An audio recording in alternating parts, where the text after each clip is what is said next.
దూతలు, శరాపులు, కెరూబుల చేత రాత్రన పగలనక దివారాత్రులు పరిశుద్ధుడు పరిశుద్ధుడు పరిశుద్ధుడని ప్రతి గానములతో ఆరాధింపబడుతున్నటువంటి ప్రభువా, సమీపింపరని తేజస్సులో మీరు మాత్రమే వసించు అమరత్వం కలిగినటువంటి దేవుడు, మిమ్మల్ని మీరు తగ్గించుకొని దేవుని స్వరూపము కలిగి ఉండి దేవునితో ఉండుట విడిచిపెట్టకూడని గొప్ప భాగ్యమని అనుకునలేదు.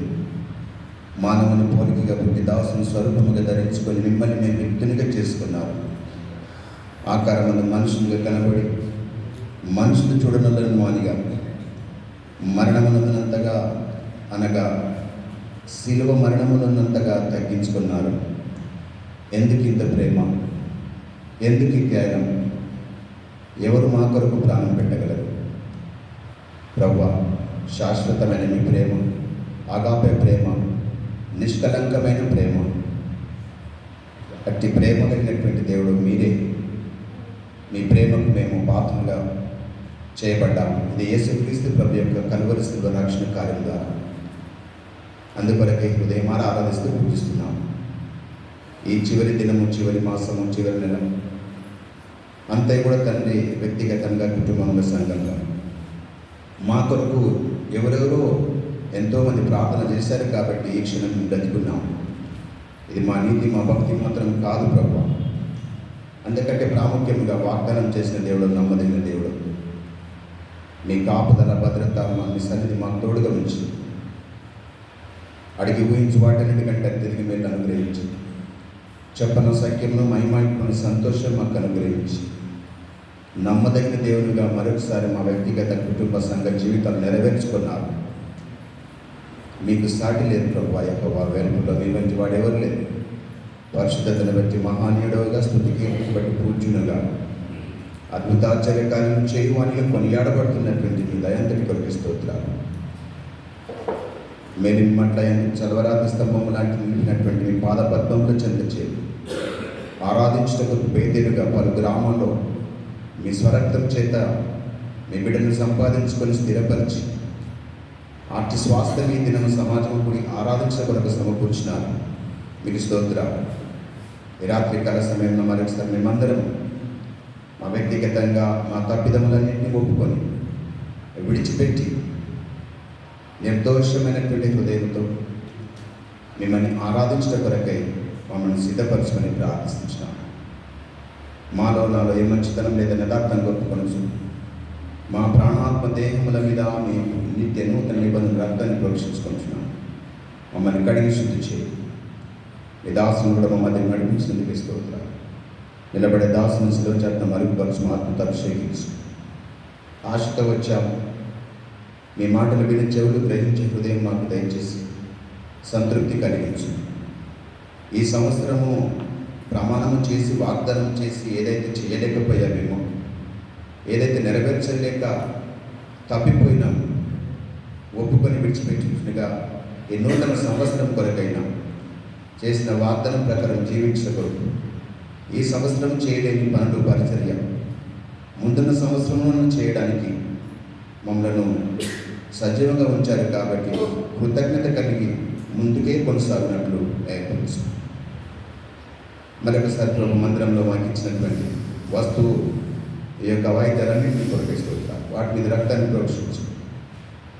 అందరూ కూడా గ్రహింపు కలిగి వాయిద్యాలు ప్లే చేయగలగడం, గాయకులు కూడా తండ్రి గ్రహింపు కలిగి కీర్తించగలగడం, ఇరువురు ఏకాగ్రత కలిగి ప్రభు యేసుక్రీస్తునందు మా యొక్క గమనములను కేంద్రీకరించబడి మీకు మహిమకరంగా సంతోషము కలిగించి మేము కూడా సంతోషం పరిపూర్ణం చేయబడి ఆనందించే భాగ్యం మాకు దయచేయమని ప్రార్థిస్తున్నాం. ఒప్పుకోలు ప్రార్థనలు, ఆరాధనలో, బలవర్తమానంలో, సార్వత్రిక సంఘం వాగ్దానం గురించి నిదాసన సాక్ష్యం ఏ విధంగా మీరు వాడుకోవాలని ఉద్దేశించారో అది వాడుకొని నెరవేర్చుకోండి. ఆరంభం నుండి ముగింపు వరకు కూడా మీ సన్నిధిని మాతో కూడా ఉంచమని ప్రార్థిస్తున్నాం. కానీ కనబడిన అంధకార శక్తులు, చీకటి శక్తులు, సర్వశక్తి మంతులు, సర్వాధికారి యేసుక్రీస్తు వారి నామమున బంధిస్తున్నాం. లయం చేయండి. విధుత్తలకు కావాలని చిన్న పిల్లలు వారు కూడా నిద్రమతులు తప్పించి చురుకైన జీవితం దయచేయం. అందరి నుండి తప్పించండి. మేమందరం కూడా ప్రభు సంతోషమైన హృదయంతో యేసుక్రీస్తు ప్రభువును ఆనందించి మీ నామమును గొప్ప చేసి మీ సన్నిధిలో గడిపే భాగ్యం మాకు దయచు. మాకు అనుబంధం ఉన్నటువంటి సంఘాలను, అలాగే హెబ్రోను అనుబంధ సంఘాలను, తెలంగాణ, ఆంధ్ర రాష్ట్రం, భారతదేశ వ్యాప్తంగా, ప్రపంచవ్యాప్తంగా హెబ్రోన్ సహవాసం ద్వారా జరుగుతున్నటువంటి పరిచర్య అంతటి జ్ఞాపకం చేసుకొని ఆయా సంఘాలకు క్షేమం కలిగించి నూతనంగా ప్రత్యేకంగా వచ్చేవారిని దర్శించి యేసుక్రీస్తు ప్రభు నా రక్షకుడు అని ఒప్పుకొని తీర్మానంతో వెళ్ళగొట్టుకు సిద్ధపరచుకొని ప్రార్థిస్తున్నాం. నేటి కాల పరిచర్య అంతటి ద్వారా మా సంఘానికి క్షేమము, ఆశీర్వాదము, అభివృద్ధి సరిహద్దులు విశాలపరచబడి భూది గంటముల వరకు మీరు సాక్షిగా ఉండని వాగ్దానం సాధ్యమైనంత వరకు మేము నెరవేర్చగలిగినట్లు బలపరిచి వాడుకొని ఉపయోగించి మరొకసారి మీ కృపాలస్తులకు అప్పగించుకోవచ్చు. మాకు కాదు యెహోవా, మాకు కాదు, మీ కృపా సత్యములను బట్టి ఘనత, మహిమ, ప్రభావం చెల్లిస్తూ మా ప్రభు, మా రక్షకుడి, మోచకుడు ప్రభు యేసుక్రీస్తు వారి నామమున ప్రార్థించి వేడుచున్నాం తండ్రి.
తావరకు కాచే పాపులను సేవింతుము పాపులను సేవింతుము.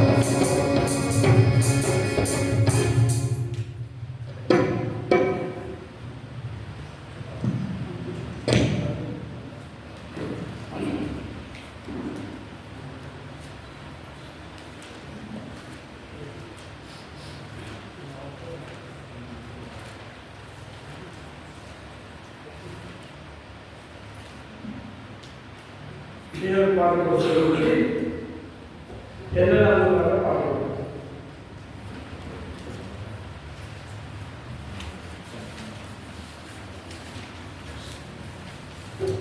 దేవుని పాటల పుస్తకం నుంచి ఎన్నో పాట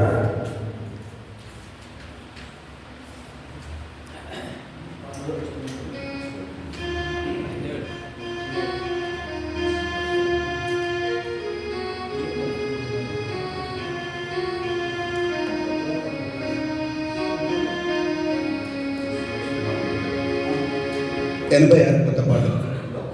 పాత పాటల పుస్తకంలో 84, కొత్త పాటల పుస్తకంలో 86.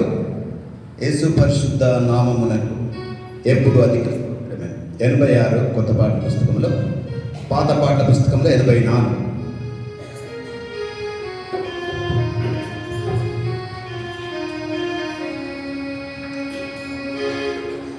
యేసు పరిశుద్ధ నామమునకు ఎప్పుడు అధిక స్తోత్రమే.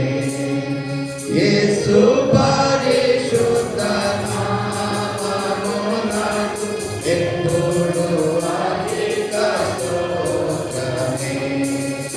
ఇహ పరమున మేలైన నామము, శక్తి కలిగినట్టి నామమిది. ఇహ పరమున మేలైన నామము, శక్తి కలిగినట్టి నామమిది. పరిశుద్ధులు స్తుతించు నామమిది. పరిశుద్ధులు స్తుతించు నామమిది. యేసు పరిశుద్ధ నామమునకు ఎప్పుడు అధిక స్తోత్రమే. యేసు పరిశుద్ధ నామమునకు ఎప్పుడు అధిక స్తోత్రమే. సైతాను పాతాళమును జయించిన వీరత్వము గల నామమిది. సైతాను పాతాళమును జయించిన వీరత్వము గల నామమిది. జయముందెదము ఈ నామము. పరిశుద్ధ నామమునకు ఎప్పుడు అధిక స్తోత్రమే. యేసు పరిశుద్ధ నామమునకు ఎప్పుడు అధిక స్తోత్రమే. మరి దేవుని పాట పుస్తకం నుంచి 63 పాట. ఈ పాట భక్తి చాలా ఇష్టమైన పాట. ఎవరికైనా ఖాళీ చేసేటప్పుడు పాట భక్తి ఈ పాట చాలా ఇష్టపడే పాట. దేవుని పాట నుంచి మీ దగ్గర తీసుకున్నాము.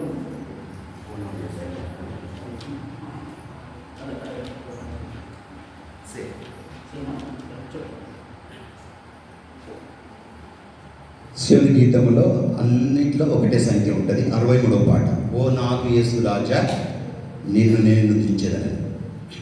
అందరూ గట్టిగా అందరు పడాలా, ఎవరు మౌనంగా ఉండొద్దు.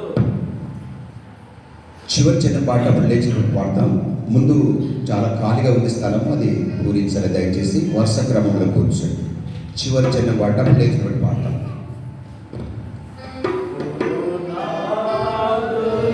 యేసు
ప్రైజ్ లార్డ్. ప్రార్థన చేసుకుంటాము ఒక మాట. అందరు తల మీద ముసుకేసుకోవాలి, అందరు మోకాల మీదకి రండి. మా ప్రేమైన పరలోక తండ్రి, జీవంగల దేవ, యేసుక్రీస్తు పరిశుద్ధ నామం బట్టి నీకెంతో వందములు స్తోత్రాలు చెల్లించుకొస్తున్నాం ప్రభా. ఆశ్చర్యకరుడ, ఆలోచనకర్త, నిత్యుడైన బలవంతుడైన మా దేవ, నీకెంతో వందములు స్తోత్రాలనైనా. ఈ సమయంలో ప్రభా, మరి బేతేలు ప్రార్థన మందిరంలో నన్ను బిడ్డలను నీ ప్రియులనైనా నీ దాసులను మనందరి క్షేమంగా సమకూర్చబడినైనా బేతేలు మందిరంలో దేవుణ్ణి తండ్రి నిన్ను గణపరిచి నీ నామాన్ని మహిమపరిచి నేను కీర్తించిన నీ కృప కొరకే, నీ ప్రేమ కొరకే నాయన, నువ్వు ఇచ్చిన రక్షణ కొరకే నీకెంతో కృతజ్ఞత చెల్లిస్తున్నాం. ప్రయాణం క్షేమంగా నడిపించినావు. నీ పిల్లలందరినీ సమకూర్చబడిన ఉన్నవారు కూడా ప్రభా, ఇంకెవరైతే ఉన్నారో వారు కూడా నడిపించినైనా నువ్వు కృప అనుగ్రహించినైనా ప్రభా. ఈ రాత్రికాల సమయంలోనైనా ఒప్పుకోలు ప్రార్థనలు కానీ దేవుడు వాక్యం చేతనైనా పరిశుద్ధాత్మ ద్వారా నడిపింపును అనుగ్రహించినైనా తండ్రి, నీ వాక్యము వెల్లడవుతూనే వెలుగు కలిగించును, అది తెలియలేని వారికి తెలుగు కలిగించినను అయ్యా. నీ సూత్రాలు వందల ప్రభువా. నీ వెలుగు, నీ సత్యం మాకు బయలుదేరి చేయము. అవి నీ త్రోవ, నీ కృప, నీ సన్నిధానంలో నడిపించవలసిందిగా మేము ప్రార్థిస్తున్నాం నాయన. ప్రభా, మా తలంపులు, మా ఆలోచనలు ప్రభా నీ సిలువైన నాయన తండ్రి, వినగల మనసు, గ్రహించే మనసును ప్రభా నీ ఆలోచన మాకు అనుగ్రహించిన ఆయన ప్రభా. నీ పరలోకమైన తండ్రి, నీ సన్నిధి మా మధ్య ఉంచిన ఆయన ప్రభా. అల్పులం, అయోగులనైనా, ఎన్నికలేని దరిబాబున పాపలను క్షమించిన దేవుడినైనా నీ శిలువ రక్తము మా మీద ప్రోక్షించి ఈ ఆవరణమంతా పరిశుద్ధపరచు, నూతనపరచునైనా. కనబడి శీకర శక్తులను, సాధారణ క్రియలను, దురాత్మ సమూహములను నజరేస్తు యేసునామములో గర్జిస్తున్నాం దేవా.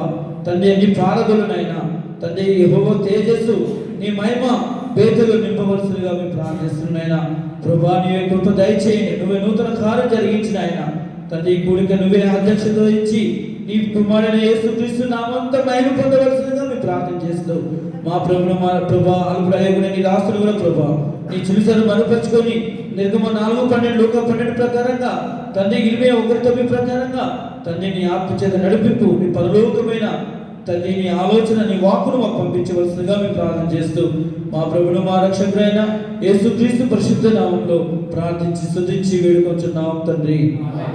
ఆమేన్.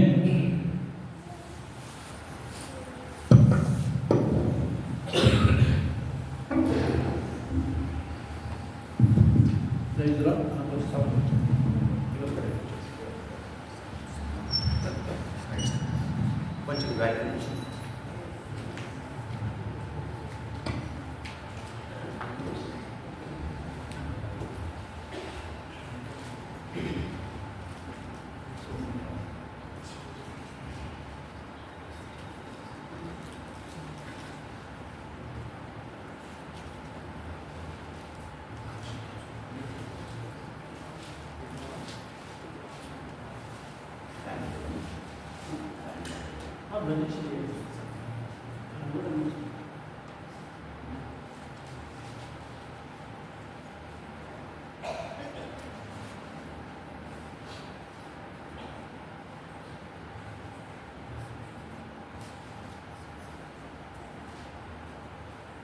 దేవుని యొక్క వాక్యంలో నుంచి బైబిల్ ఉన్న వారందరూ చదవలసిందిగా మేము మనం చేస్తున్నాము. ఎవరికైతే చదువు రాదో వాక్యం వినండి. వినడం వల్ల ఏం కలుగుతుంది చెప్పాలమ్మా. దేవుని వాక్యం ఏం చెప్తుందంటే, మీ నోరు బాగా తెరువును, దాన్ని నేను నింపుతాను. మరి మనం తెరవకపోతే దేవుడు ఏమంటున్నాడు? ఆయన వాక్కులు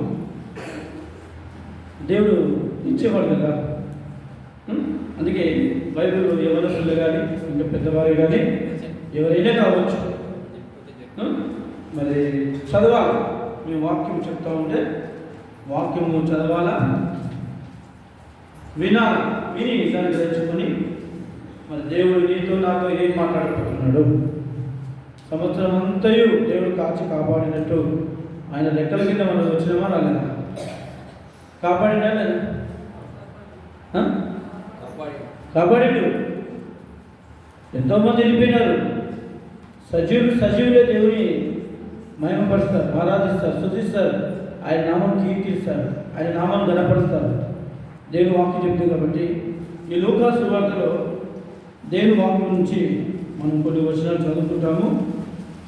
లూకా సువార్త 15వ అధ్యాయము,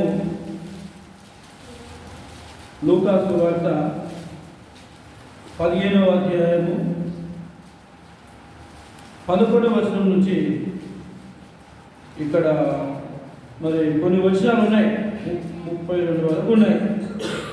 మరి ఒక వచనం మనం చదువుతుంటే ఒక వచనం లేదంటే అందరు చదువుతాం, ఎందుకంటే అందరు చదువు బాగుంటుంది. లూకా సువార్త 15వ అధ్యాయము 11 నుంచి 32 వచనాలు ఉన్నాయి. మనం అందరూ చదువుతాం. ఈరోజు బైబిల్ అందరూ చదివినట్టు లెక్క చూస్తాము. చదవచ్చిన వాళ్ళందరూ బైబిల్ చేయండి, చదవండి. మరియు చదవండి, అందరూ చదవండి. మరియు ఆయన చెప్పాను, ఒక మనుషునికి 2 కుమారులు, వారిలో చిన్నవాడు తండ్రి ఆస్తిలో అతడు వారి ఆస్తిని చెప్పాను. కొద్ది దిగుడు తర్వాత ఆ చిన్న కుమారుడు సంవత్సరం చూసుకొని పోయి అతడు ఆస్తిని సంపాదించాలని పాడు చేసిన అదంతా ఖర్చు చేసిన తర్వాత దేశంలో ఆ ఇబ్బంది పడటానికి వెళ్ళి ఆ దేశంలో ఒక చేతులు చేయాలని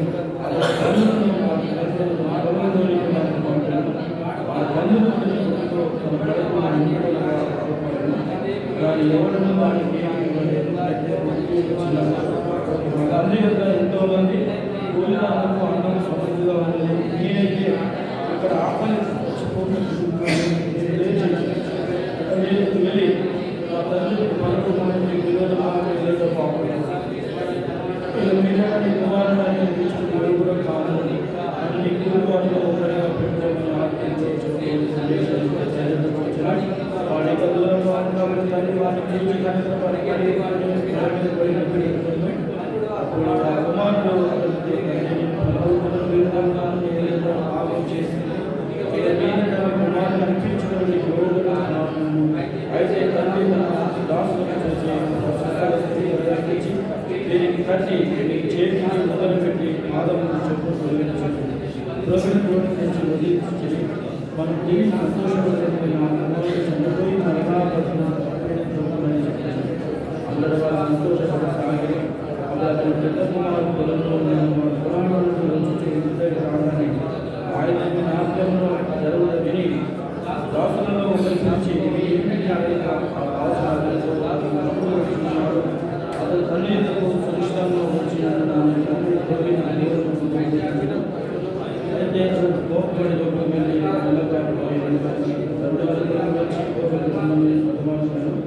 అందుకని తల్లితో సేవించినాను ఈ ఆత్మని ఒక అయితే నా ఆస్తి దూడలో వదిలించడం. అందుకని కుమారుడు నేను ఎల్లప్పుడూ ఆనందంలో విఫలమైంది. ఈ తమ్ముడు చనిపోయిన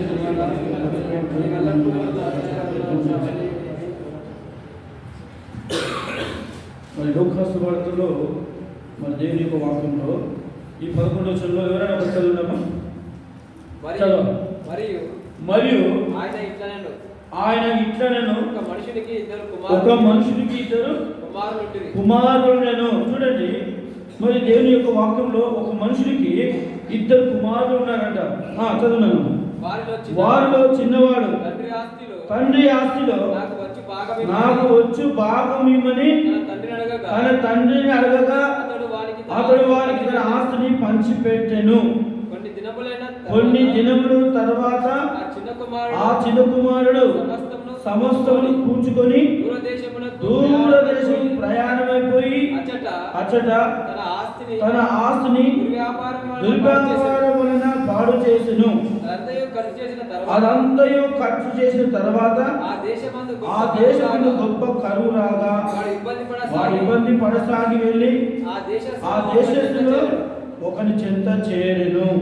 అతడు పందులను మేపుటకు తన పొలంలోనికి వాడిని పంపెను. చూడండి, మరి 2 కుమారులు, చిన్న కుమారుడు తండ్రి దగ్గర ఉన్న ఆస్తిని తీసుకొని మరి తండ్రి దగ్గర ఉన్న ఆస్తిని పంచుకొని కొన్ని దినం తర్వాత చిన్న కుమారుడు సమస్తం కూర్చుకొని దూర దేశ ప్రయాణం పోయి అక్కడ ఏమైపోయిందని అదంతా ఖర్చు చేసి మరి అంతా వృధాగా చేసినాడు. చేసిన తర్వాత తన స్థితి యొక్క అంత ఖర్చు అయిన తర్వాత దేశమందు గొప్ప కరువులాగా వాడు ఇబ్బంది పడసాగి వెళ్ళి ఆ దేశంలో ఒకరి చెంత చేరి అతను పందులను మేపుడుగా ఒక పొలంలోనికి వాడిని పంపాను. ఈ చిన్న కుమారుడు మరి తల్లిదండ్రుల ఆస్తిని తీసుకొని ఆ దుర్వ్యాపారం వలన అదంతా నష్టపోయినాడు. పోయినా కూడా తన స్థితి అంతా చూస్తే కనవచ్చినప్పుడు తను ఏమి చేయాలనో ఆలోచన తోచన లేదు, ఏమి చేయగలగాలా అనే ఆలోచన లేక ఆ పందులనే పొట్టు కూడా తిందామని పోయినా చెప్పండి. ఎందుకు? తండ్రి దగ్గర మరి తండ్రి కుమారులు ఉన్నారు, తండ్రి ఆస్తి కావాలని అడిగినప్పుడు తండ్రి ఏం చేసి ఇష్టపూర్వకంగా ఇచ్చినాడు. ఏమండి? ఇచ్చినాడు.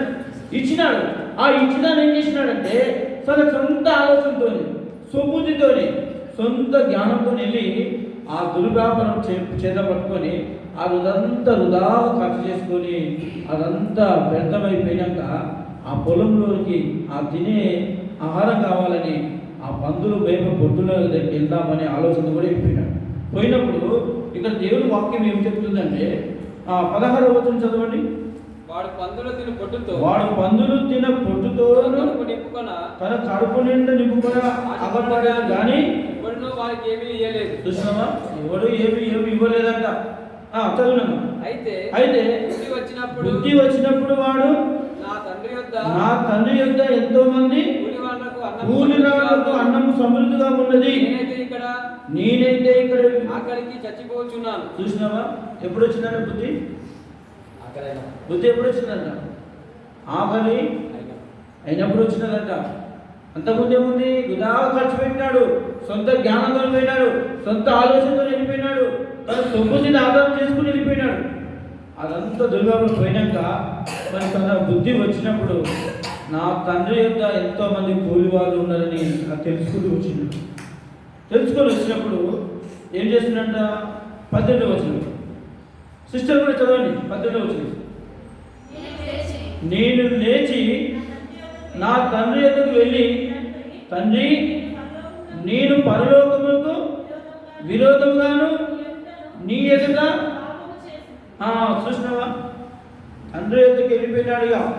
వెళ్ళి ఏమంటున్నాడంటే, నేను లేచి నా తండ్రి ఎదుగు వెళ్ళి, తండ్రి, నేను పరలోకమునకు విరోధముగా నీ ఎదుట పాపం చేసి తిని పశ్చాత్తపడుతున్నాడు. తెలుసుకున్నప్పుడే కదా దేవుడు వాక్యం ఏం చెప్తుందంటే, అతిక్రమలు దాచిపెట్టువాడు వర్ధిల్లడు కదా, వాటిని ఒప్పుకొని విడిచిపెట్టినవాడు కనికరము పొందును. అంటే తన స్థితిగా తెలుసుకున్నప్పుడు అతిక్రమలను ఏదైతే తన ఒప్పుకుంటున్నాడో ఆ స్థితి తెలుసుకొని తండ్రి దగ్గరికి వెళ్ళి, తండ్రి, నీకు నీ ఎదుట నేను పాపం చేసేది, నీకు యోగుడు కాను అని తన స్థితిని ఏం చేస్తున్నాడో ఒప్పుకుంటున్నాడు. ఒప్పుకొని ఏమంటున్నాడంట? చదవండి 19వ వచనం. ఇక మీదట నీ కుమారుని అనిపించుకున్నకు యోగుడు కాను, నన్ను నీ కూలి వారిలో ఒకరిగా పెట్టుకోమని. చూసినావా? నీ కూలి వారిలో నన్ను ఒకరిగా పెట్టుకోమని బతమార్చున్నాడు. నేను యోగుడు కాను. తను మెచ్చుకున్నవాడు యోగుడు కాడు. ఎవరు మెచ్చుకోవాలా? దేవుడు మెచ్చుకున్నవాడు యోగుడు అని చెప్పినాడు. అతను ఒప్పుకుంటున్నాడు, తండ్రి, నీకు నీ పరలోకానికి నేను విరోధంగా పాపం చేసి ఉన్నాను, నేను యోగుడు కాను, నీ కూలి వాళ్ళు నన్ను ఒకరిగా నన్ను చేర్చుకో అన్నప్పుడు తండ్రి ఏం చేస్తున్నాడు? కింద వచ్చిన చదవండి. వాడు ఇంకా దూరంగా ఉన్నప్పుడు తండ్రి వాడిని చూచి కనికరపడి పరిగెత్తుకొని వాడిని మెడ మీద పడి ముద్దు పెట్టుకొనెను. అప్పుడు ఆ కుమారుడు అతనితో, తండ్రి, నీ పరలోకమునకు విరోధంగాను నీ ఎదుటకు పాపం చేసి తిని ఇక మీదట నీ కుమారుడు అనిపించిన యోగుడు కాదనను. అయితే చూసినావా? తండ్రికి ఏమైపోయిందట?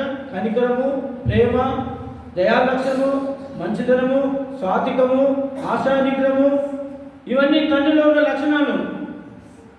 తండ్రి దగ్గరికి వచ్చి ఒప్పుకుంటుంటే తండ్రి ఏమంటే తన దాసులను చూసి ఇంకా దూరంగా ఉన్నట్టు వాళ్ళు కనికరపడి పరిగెత్తుకొని పోయి మెడ మీద పడి ముద్దు పెట్టుకుంటున్నాడు. చూడండి, తన స్థితంలో ఒప్పుకున్నప్పుడు తండ్రి తను ముద్దు పెట్టుకుంటున్నాడు. దావీదు కీర్తనలు అంటాడు 50వ కీర్తనలో, నేను తల్లి గర్భంలో నేను పాపంలో పుట్టి ఉన్నాను, నా తల్లి గర్భంలో నేను పాపంతోనే ఉన్నాను. చూడండి, కీర్తన గ్రంథము 51వ అధ్యాయంలో దేవుడు వాక్యం సెలవిస్తున్నది. కీర్తన గ్రంథము, నేను పాపములో పుట్టినవాడును, నా తల్లి నన్ను గర్భము ధరించెను. నీ అంతరంగములో సత్యం కోరుచున్నావు, అంతర్యము నాకు జ్ఞానము తెలియజేయదు. నేను పవిత్రుడగునట్లు హిస్సోపుతో నా పాపం పరిహరింపుము. హిమము కంటేను నేను తెల్లగా నిండునట్లు నీవు నన్ను కడుగుము. చూసినావా, హిమము కంటే నన్ను ఇంకా తెల్లగా ఉండినట్లు నన్ను కడుగుము.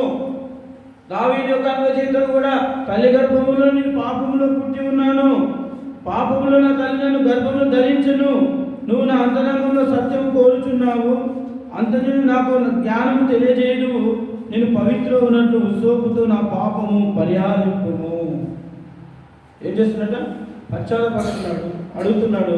తన హృదయాంతరంగంలో ఉన్న ఏమి లేకుండా ప్రభువా నన్ను కడుగుమని దావీదు కర్మ జీవితంలో కూడా చూస్తే ఈ తప్పిపోయిన కుమారుడు మళ్ళీ తిరిగి తండ్రి దగ్గరకు వచ్చినప్పుడు తండ్రి కనికరపడి తన మెడను ఎత్తుకొని తన ముద్దు పెట్టి ప్రశస్తమైన వస్త్రం ఇచ్చి తన ఉంగరం ఇచ్చి తనకు కావలసిన మంచి వధువుగా తనకు విద్దుగా చేస్తూ వచ్చినాడు.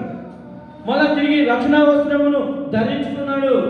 తండ్రితోని సన్నిధానంలో మళ్ళా దేవునికి ఆయన కుమారుడైన యేసుక్రీస్తు ప్రభువారు ఆ యొక్క కుమారుని తనను అత్తుకుంటూ వస్తున్నాడు. నీ జీవితంలో, నా జీవితంలో, మనందరి జీవితంలో సంవత్సరం మొదలుకొని ఈ రాత్రి వరకు నీ జీవితంలో మనం ఎక్కడ తప్పిపోతున్నాము? మనం ఎక్కడ సంవత్సరంలో దేవుని ఎక్కడ దుఃఖపరిచినాము? దేవుని ఎక్కడ మన ద్వారా దూషణ పాలైపోయింది, అవమానం పాలైపోయింది? అన్ని జనుల మధ్యన మనం ఏం మాట్లాడినాము? మన స్థితిగతులు ఏంది? ప్రభు ఇచ్చిన రక్షణను, ఆయన ప్రేమను మనం ఎంతవరకు ప్రభుని సంతోషించినాము? ప్రభుని ఎంతవరకు మనం గణపరిచినాము? ఎంతవరకు దేవుని సన్నిధిలో మనం కనబడుతూ వచ్చినాము? దేవుని ఎంతవరకు ఆరాధించి వచ్చినాము? ఈ రాత్రి ప్రభు నీతో నాతో మాట్లాడుతున్నాడు. ప్రభు సన్నిధిలో ఎక్కడ తప్పిపోయి వచ్చినాము? ఒక స్త్రీ ఉన్నది, ఒక నాణ్యము పడిపోతే ఆమె దొరికినంత వరకు వెతుకుతూ వచ్చినప్పుడు నాణ్యం అలా దొరికిందని ఆమె సంతోషంతో అలా వచ్చినాయి. ఒకరికి 100 గొర్రెలు ఉంటే ఒక 99 గొర్రెలు పెట్టి కాపరి ఒక గొర్రెలు వెతుకుతూ వెళ్ళాడు. వెళ్ళాడా లేదా? వెళ్ళదా? మరి 99 గొర్రెలు ఎక్కడున్నాయి అంటే నా గొర్రె పడ నాకు దొరికినదని తండ్రి ఏం చేస్తున్నాడు? ఆ కాపరి ఆ గొర్రెలు తీసుకొని సంతోషంగా వచ్చినాడు. ఈ రాత్రి పూట నీతో నాతో ప్రభు ఏమంటుందంటే మళ్ళీ తిరిగి ఆ రక్షణ ఆనందం నేను మనం పొందాలని ఆ తప్పుపీని కుమారులక దేవుడు ఈరోజు ఏమిస్తాడు సార్? మళ్ళా ప్రభునందు ఆనందము, సంతోషము, సమాధానము, నెమ్మదిస్తాడు, శాంతినిస్తాడు. ఆ రక్షణ ఆనందం మనలో మనం పొందుకుంటాం. అందుకే దేవుడు వాక్యం చెప్తుంది, అతిక్రమను దాచిపెట్టేవాడు కానీ వడ్డులుగా నువ్వు ఎన్ని దినాలు నువ్వు దేవుడి దగ్గర పశ్చాత్తపడి ఒప్పుకోకపోతే కనికరం పొందవు. మనం ఏదో వస్తున్నాం పోతున్న వరకే. ఏ స్థితిలో కూడా తప్పిపోలేదా? 365 రోజులలో మందిరానికి ఎన్ని దినాలు వచ్చినాము కంటిన్యూగా? ప్రభు ఎంతవరకు మనం ఆరాధించినాము? ప్రభు దగ్గర ఎక్కడ తప్పిపోతూ వచ్చినాం? మన స్థితిగతులు ఏంటి? మన ఆలోచన ఏంటిది? మన సంస్కారం ఏంటి? మనం ప్రభు అని నోటితో మనం ఎదిగింది దేవుని సన్నిధిలో మనం ఒప్పుకుంటే ఈ రాత్రి ఆయన కుమారుని యేసుక్రీస్తు యొక్క రక్తం చేత మనం ఏం చేస్తాడు? శుద్ధీకరిస్తాడు. మనలా రక్షణ ఆనందం మనకు అనుగ్రహిస్తాడు. ఆ తప్పుమైన కుమారులకు దేవుడు నిన్ను నన్ను కనికరిస్తాడు, ఎత్తుకుంటాడు, ఆయన ముద్దు పెట్టబోతున్నాడు. ఆయన తిరిగి మనలా ప్రభునందు సంతోషం, సమాధానం ఇచ్చే దేవుడుగా ఉంటున్నాడు. అందుకే దేవుని యొక్క వాక్యంలో కింద వచ్చిన చూడండి, అదే లూకాసు వార్త 15వ అధ్యాయంలో ఇక్కడ వాక్యంలో రాయబడిన రీతిగా చూడండి. 20వ వచనం చదవడమా? 20వ వచనం చదవండి. వారి ఇంకా దూరంగా ఉన్నప్పుడు వారి తండ్రిని వారు చూచి కనికరపడి పరిగెత్తి చూసినావా, కనికరపడ్డాడు. కుమారుడిని చూసి తండ్రి కనికరపడ్డాడు, ప్రేమించినాడు, హత్తుకున్నాడు, దగ్గర తీసుకున్నాడు, సంభాషించి వచ్చినాడు. మరలా తిరిగి చదువు, మీరు ఒకరు చదవండి. అయితే ప్రశస్త వస్త్రములను త్వరగా తెచ్చి వీనికి కట్టి ఈ చేతికి ఉంగరం పెట్టి పాదముల చెప్పులు తొలగించుడి. చూసినావా, మనం ఎంతవరకు ఈ సంవత్సరం అంతా ఎంతవరకు సువార్త దేవుని వాక్యం ఇతరులకు ఎంతవరకు చెప్పినాము? సంవత్సరం అంతా అయిపోయిందా లేదా? చెప్పండి సార్, అయిపోయిందా? ఎవరికైనా ఒకరికైనా దేవుని వాక్యం చెప్పినాము. చూడండి, దేవుని వాక్యంలో ఆయన ఏమంటాడు? ఆయన చెప్పులు తొలగిస్తాడు. దేవుని యొక్క సువార్త ప్రకటించే పాదములు సుందరమైన వాక్యం చదివిస్తుంది కదా. ఎవరికైనా ఒకరికి సువార్త చెప్పినామా? ఎక్కడ తప్పిపోతున్నాం? మనదేనా? ఎప్పుడైనా ఇతరుల గురించి ఆలోచించినామా? నేను వస్తున్న బస్సులో ముగ్గురు సువార్త చెప్పాను. నేను సవాల్ చేసినాను, అయ్యా ఈరోజు ఏమైనా తీసుకెళ్తారా అని అడిగినాను. అందరూ అన్నారు, సార్ ఏం తీసుకోపోమన్నారు. ఎందుకు తీసుకోపోతారా? బస్సులో నిలబడి సువార్త చెప్పడం సాధ్యమేనా? నాకు అనిపించింది, ప్రభు ఈ కొన్ని నుంచి ఆ కొనదాకా దేవుడి ఉద్దేశం ఏముందంటే, ఇప్పుడు నాకు అర్థమైంది. ఓహో, లాస్ట్ చివరి దినం కూడా దేవుడి సువార్త నేను ప్రకటించవలసి వచ్చింది. చూడండి, దేవుని వాక్యం ఎట్లా చదివిస్తున్నారు. అందుకే కింద వచ్చిన చదువున్నాను. అప్పుడు ఆ కుమారుడు అతనితో, తండ్రి నేను పరలోకమునకు విరోధముగాను 23 కోవిల దూడను తెచ్చి వధించుడి, మనం తిని సంతోషపడదుము. ఈ నా కుమారుడు చనిపోయి బ్రతికినని, తప్పిపోయి దొరుకునని చెప్పాను. చూసిన తప్పిపోయిన కుమారుడు ఏం చేయమనంట? చనిపోయి మరలా బతికించాడు, మరలా నూతన జీవములను మళ్ళా పొందుకున్నాడు. ఆ రక్షణానందం మరలా తెచ్చుకున్నాడు. ప్రభుతో తండ్రితోని సహవాసం చేసుకుని వచ్చినాడు. మన సహవాసము ఆయన కుమారుని యేసుక్రీస్తుతో తండ్రితో కూడా దాన్ని సెలవిస్తున్న వాక్యంలో మనం ఎక్కడ సహవాసం తప్పిపోయినాము. ప్రభు మళ్ళా అది నీకు ఇవ్వబోతున్నాడు. ఈ రాత్రి మన ఒప్పుకోల ప్రార్థనలో మనం ఎవరి వైపు చూడొద్దు. మనం హృదయాంతరంగంలో, ప్రభువా నీ ఇంటికి నేను రాలేనయ్యా, నేను ఎన్నో దినాలు నా స్వార్థమే, నా ఆలోచనే, నా సుబుద్ధి కోసమేనయ్యా నేను బ్రతికినాను. అయ్యా ఈ రాత్రి నాతో మాట్లాడుతున్నావు అయ్యా. ఆ తప్పిపోయిన కుమారుడు నేనే, ఆ బిడ్డ నేనేనయ్యా. ఆ 100 గొర్రెలలో ఆ 99 గొర్రెల మీద కాపరి, తప్పిపోయిన గొర్రె నేనేనయ్యా.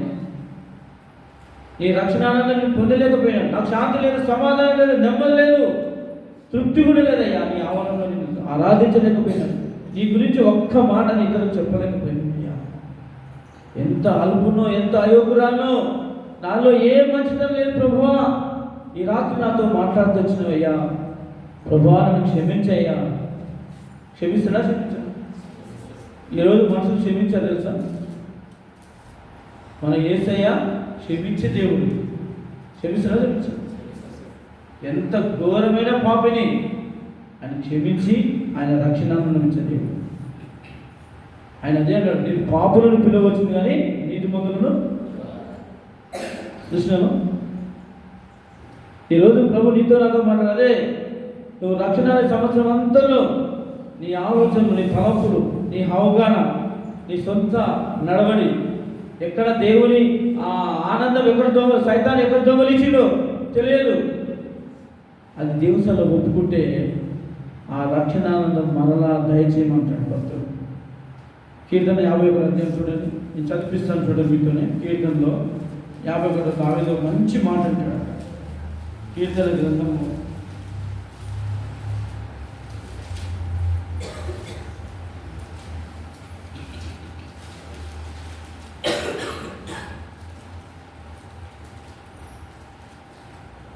చూడండి 9వ వచనం చదవండి. నా పాపములకు నా పాపములకు విముఖుడవే కమ్ము, నా దోషములన్నిటిని తుడిచివేయుము. నా దోషములన్నిటిని తుడిచివేయుము. దేవా దేవా నా యందు శుద్ధ హృదయము నా కలుగజేయుము. యందు శుద్ధ హృదయం కలగచేయుము. ఏ హృదయం అంట? శుద్ధ హృదయం. బైబిల్ ఏం చెప్తుంది తెలుసా? హృదయ శుద్ధి గల వారు ధన్యులు, వారు ఎవరు చూస్తారట? దేవుని పూజ చేస్తారు. మరి ఈ రాత్రి ప్రభు అదే ఈరోజు మనం ఎవరు చూడాలి? దేవుని పూజ. మన ప్రభుని చూడాలి, మన దేశాన్ని చూడాలా. యెహోవా ఉత్తముడని రుచి చూసి తెలుసుకోండి. ఆయన ఏంటి మనం తెలుసుకుంటే ఆయన గురించి మనకు అర్థమైపోతుంది. చదువునమ్మా. దేవా దేవా నా యందు శుద్ధ హృదయము నా యందు శుద్ధ హృదయము కలగచేయుము. అంతరంగములో నా అంతరంగములో స్థిరమైన మనస్సును స్థిరమైన మనసును నూతనముగా పుట్టించుము. స్థిరమైన మనసు నూతనముగా పుట్టించుము. ఏ మనసు కదా మనం? క్రీస్తు యేసు కలిగిన మనసు, స్థిరమైన మనసు కలిగి చేయడం అని అంటున్నాడు. అంటే దేవుని మనసును కలిగి చేయి. పశ్చాత్తాపడి ఒప్పుకుంటున్నాడు, అవి విడిచిపెడుతున్నాడు. అయ్యా నాకు ఇది దయచేయి, నూతన హృదయం ఇవ్వు, నూతన మనసు ఇవ్వు, నూతన స్థిరమైన నాకు మనసు దయచేయ. కింద వచ్చి చదువు. నీ సన్నిధిలో నుండి నీ సన్నిధానంలో నుండి నన్ను త్రోసివేయకుము. ఈరోజు ఏమైపోతుంది తెలుసా? దేవుడి సన్నిధానం నుంచి ఎంతో మంది వెళ్ళిపోయినారు, లోకంలో కలిసిపోయినారు, ఎంతో మంది చనిపోయినారు. దేవుడి సన్నిధిలో వెతకలేక చూడలేకపోయినారు. ఒప్పుకుంటున్నాడు, దేవా నీ సన్నిధానం నీ ఆవరణలో నన్ను త్రోసివేయకుము. నీ పరిశుద్ధాత్మను నా ఎదురు నుండి తీసివేయకుము. చూసినవా? దేవుని ఆత్మతో నింపబడిన నన్ను తీసివేయకు కోరుకుంటున్నాడు. నీ రక్షణానందము నీ రక్షణానందము నాకు మరలా పుట్టించుము. మనుషులకు ఏం కావాలా? రక్షణ, ఆనందము, మరలా పుట్టించుము అంటున్నాడు. ఈ రక్షణ ఆనందంతోనే ఆనందము, సమాధానం ఉంటుంది. సమ్మతి గల మనసు కలగజేసి సమ్మతి గల మనసు నాకు కలగజేసి నన్ను దృఢపరచుము. అప్పుడు అతిక్రమము చేయు వారికి నీ త్రోవలను బోధించేదను. చూడండి, ఆయన తల్లి గర్భంలో పాపంలో పుట్టాను, పాపంలో నా తల్లిని గర్భంలో ధరించను. నువ్వు అంతరంగంలో సత్యం కోరుచున్నావు, అంతరంగంలో నన్ను జ్ఞానం తెలియజేయదు. నేను పవిత్రం అవునట్లు ఉత్సోపుతో నా పాపము పరిహారింపుము, ఈ కంటే నాకు తెల్లగా చేయము. లక్షణాలను మరలా కోరుకుంటున్నాడు, పశ్చాత్తపడ్డాడు. తప్పు మీద కుమారుడు తండ్రి దగ్గరికి వచ్చి, అయ్యా నేను నీ పని వాళ్ళని ఒకటి ఉంటాను. అయినా తండ్రి ఏం చేసినాడు? నా కుమారుడు వచ్చిన ఎత్తుకొని ప్రశస్త వస్తువు పెట్టి ఉంగరం పెట్టి తనకు మరి నిందు చేసి తన కుమారుడు చనిపోయి మరణం బతికినని తండ్రి సాక్ష్యం ఇస్తున్నాడు. రాత్రి నీ జీవితం, నా జీవితంలో కూడా ప్రభు అదే అడుగుతున్నాడు. మనం ఎక్కడ ఆలోచించలేము, ఎక్కడ ప్రభుత్వాన్ని రాలేకపోయినాం, ఎక్కడ ఎవరితో ఏ సమస్య ఏం మాట్లాడినాం, మన ప్రభుని ఎక్కడ దుఃఖపరిచినాం, ఎక్కడ అవమానపరుచుకున్నాం. మరి సంవత్సరం మధ్యలో ప్రభులో సంతోషంగా ఉన్నామా లేదా? ఆనందం ఉన్నామా లేదా? దుఃఖంతో, బాధతో, వేదంతో కురుకుపోయిన ప్రభు నిన్ను నన్ను ఏం చేస్తాడు? లేవనెత్తిన దేవుడిగా ఉన్నాడు. ఆయన బలపరిచే దేవుడిగా ఉన్నాడు. ఆయన మంచి గొర్రెల కాపురిగా ఉన్నాడు. ఆయన స్వరక్తం ఇచ్చి ఆయన సంఘముగా నిన్ను సంపాదించిన దేవుడిగా ప్రభుగా ఉన్నాడు. ఈ రాత్రి ఏదో నేను వచ్చినాను, ఏదో చేసేవాళ్ళు చేసినారు, నా ఇంత నేను వెళ్ళిపోతుంటే మళ్ళీ సంవత్సరంతో వరకు ఇదే కాదు. ఒప్పుకోవాలి. ఈ రాత్రి ఒప్పుకోని ప్రార్థన అంటే ఇదే, అదేనా కదా? చెప్పండి, ఒప్పుకోవాలంటే ఇదే. ఈరోజు మనం యొక్క అన్నా చేతులను చూడండి. ఈ ఏలి యాజకు దగ్గరికి వచ్చి తన వ్యసన వేదతో కన్నీతో ఏడ్చుకుంటే తన బాధతో చెప్పుకున్నాను. అప్పుడు ఏదైతే నమ్మకు ఆ లోపల వేదన బాధ అంతా వెళ్ళిపోయి ఆమెకు సమాధానం వచ్చింది, ఆమెకు ఆనందం వచ్చింది. ఆమెకు ఏం కావాలో దేవుడు ఆ ఏలి చెప్పినాడు. ఎవరు చేయదు? బైబిల్లో 1 సమూయేలు 1:15 ఇశ్రాయేలు దేవునితో నువ్వు చేసుకున్న మనవి ఆయన దయచేయడు కాక అన్నాడు. ఎవరితోనంట? నీతో నాతో చేసుకున్నామే. ఎవరితోనంట? ఇశ్రాయేలు దేవునితో చేసుకున్న మనవి నీకు దయచేయడు కాక. ఇచ్చినా లేదా దేవుడు? వాగ్దానం చేసిన దేవుడు నమ్మదగిన వాడు, మాట ఇచ్చిన దేవుడు మాట తప్పని దేవుడు, నెరవేర్చిన దేవుడు. అయినా నీకు నాకు ఈ రాత్రిలో కూడా నువ్వు ఎక్కడ తప్పిపోయినావో దేవసంలో నువ్వు మొదలుపెట్టి కన్నీటితో ఏడ్చి నువ్వు పడితే దేవుడు నీకు లక్షణానందం మరణం తిరిగిస్తాడు, సంతోషం ఇస్తాడు, ఆనందం ఇస్తాడు. దేవసంలో మళ్ళీ ప్రభుత్వం నువ్వు నడిపింపబడతావు. దేవుసంలో నువ్వు ఒప్పుకుంటే అవి విడిచిపెడితే కనికరం పొందుతావు, దీవింపబడతావు, ఆశ్చర్యంగా దేవుడు మారుస్తాడు. లేదంటే ఏదో మౌనంగా ఉండి ఏదో 2 మాటలు అన్నాడు కదా, పాట పాడినాడు కాబట్టి ఒప్పుకోవాలి. ఈ 2024 అయిపోయింది, ఇది 2025 రాబోతున్నది కాబట్టి చాలా ఎట్లుందంటే మనం ముందుగా వేగిర పడి ఉంటాం. సమయం అయిపోయింది, కాలం సమయోచితం అయిపోయింది. దేవుడు నీ హృదయంలో నువ్వు ఒప్పుకుంటే నీ పాపములన్నీ ఆయన ఏం చేశాడు, తూర్చివేశాడంట. మరలా నూతనంగా చేస్తాడే, నూతన హృదయం ఇస్తాడు, నూతనంగా మార్చబడతావు. దేవుని ప్రజలను నువ్వు మళ్ళీ గుర్తింపు వస్తావు. దేవుడు నీతో నివాసం చేస్తాడు. అందుకే ఈ రాత్రిలో ఎవరైనా లేచిపోవడం కానీ చేయకూడదు. ఇది మంచి గంభీరమైన సమయము. దేవుడు నీతో నాతో మాట్లాడుతున్నాడు. కళ్ళు మూసుకోవాలా. ఎవరైతే ప్రార్థన ఒప్పుకుంటున్నారో నీ జీవితంలో నువ్వు కూడా ఏకీభవించాలి. ఏదో నీకు కళ్ళు చేస్తాను చూస్తాను ఏదనుకుంటే అది నీదే బాధ్యత. నేను తర్వాత లేఖలో తీసి చెప్తాను. దేవుని వాక్యం ఏం భయపడదో నేను చెప్తాను. ఎవరు లేచిపోవద్దు. ప్రభా, అవును ప్రభా, స్థితి ఎలా ఉన్నదయ్యా, ఈ పశ్చాత్తపడి అడిగితే ఈ రాత్రి దేవుడు మరలా నీకు రక్షణ కలిగిస్తాడు. ప్రభు ఈ వాక్యాన్ని బట్టి మనము ప్రార్థనకు వెళ్తాం.